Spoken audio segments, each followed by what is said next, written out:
Fala aí galera, beleza? Bem-vindos a mais um Shibu de Fishing.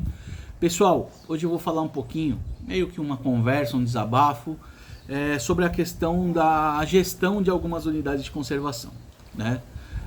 E a formação da rede de gestores que atuam junto às questões de meio ambiente.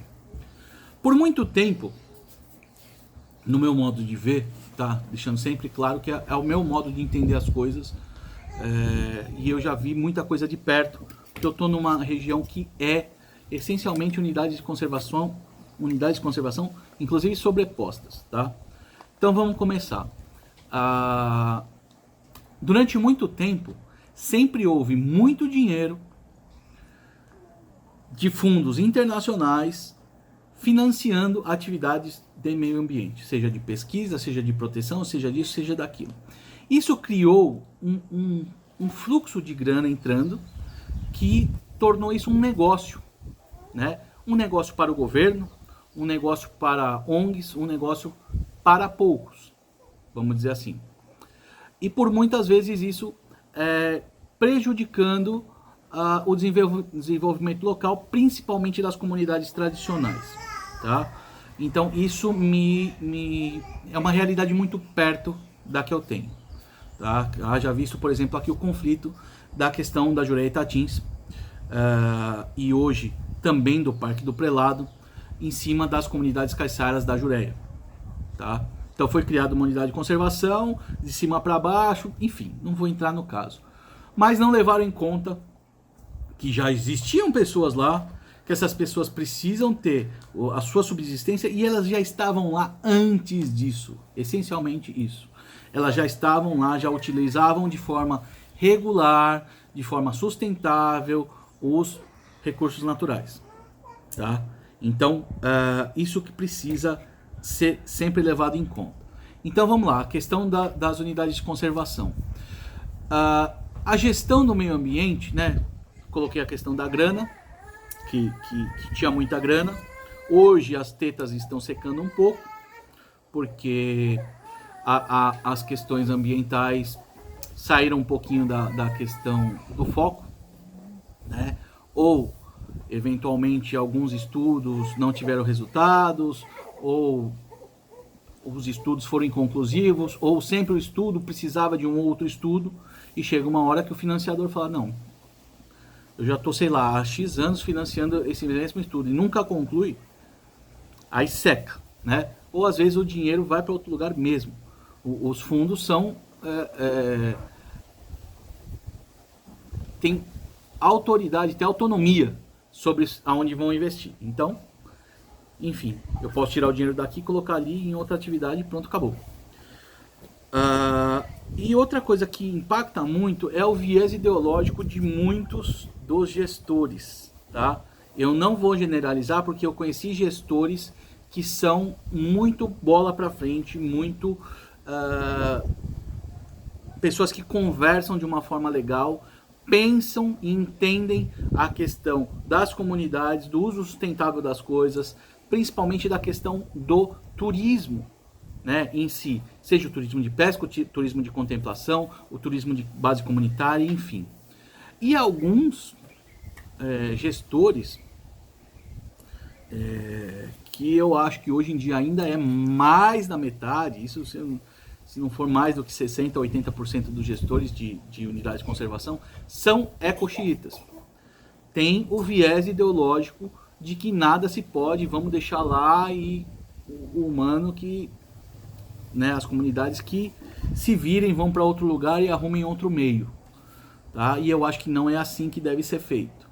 Então, assim, o que na prática a gente pode fazer? A gente pode começar a entender um pouquinho melhor essas questões e se mobilizar na questão de pressionar essas chefias de unidade a entender a situação da questão da pesca, tá? Hoje, com o marco legal da normativa sobre a pesca esportiva do ICMBio, nos dá abertura para diálogo nas unidades de conservação de proteção de uso sustentável do ICMBio. Podem servir para pressão junto aos órgãos ambientais para que isso se adote também em nível estadual e nível municipal. Porque já existe uma normativa legal. Então, de repente, é um copiar e colar e adequar algumas coisas para sua realidade local. Então, hoje, a gente pode fazer pressão, a gente pode conversar com o Estado. Para conversar com o Estado, a gente vai ter que conversar primeiro com as secretarias de Estado. Não adianta você querer conversar com o gestor da unidade de conservação estadual, independente de que ele tenha, de repente, uma simpatia pela atividade de pesca esportiva. Porque ele está, de uma certa forma, engessado pelo sistema. Então precisa fazer gestão junto ao Estado, junto à secretaria, junto a quem manda, para que tenha uma normativa, que essa normativa permita a conversa dentro das unidades, né? Tudo é um processo razoavelmente lento, pessoal, mas o importante é que foi dado o primeiro passo, tá? Vou falar de novo, falei no outro vídeo. Até dia 4 de fevereiro de 2020, a gente não tinha nada do ponto de vista prático que reconhecesse a atividade de pesca esportiva. Muitos vão falar que agiram, não, mas tem o reconhecimento do Ministério do Esporte. O Ministério do Esporte reconheceu como alta performance. Isso atende, a muito poucos dos pescadores. Esse foi uma manobra política de uma associação, de um grupo, que eu entendo que é justo. Eles tiveram essa articulação e foram para cima e conseguiram articular com o Ministério do Esporte esse reconhecimento, beleza. Mas a atividade que a gente fez como grupo de trabalho, que trabalhou, que contribuiu com a normativa, pessoal, entendam que o grupo de trabalho é feito essencialmente de técnicos, mas algumas pessoas podem mandar sugestão.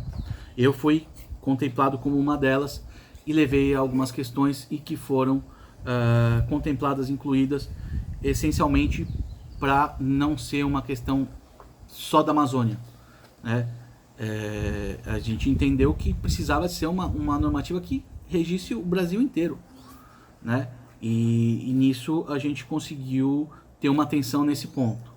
Outros avanços precisam ser feitos, isso é inegável, pessoal, isso é inegável, mas tem que ser feitos aos poucos, né? E com base em estudos. Toda a normativa do ICMBio, ela é muito técnica, tá? Ela é muito mais técnica do que política. Lógico, a política que eu falo, que é a pressão popular, ela vai ajudar em muito, tá? Vai ajudar em muito, de repente, que o próprio ICMBio, ou a própria Secretaria de Estado, enfim, façam estudos a fim de que possam embasar a liberação ou não, tá? Não existe estudos específicos hoje na grande maioria das unidades de conservação. Beleza? Um abraço, até a próxima.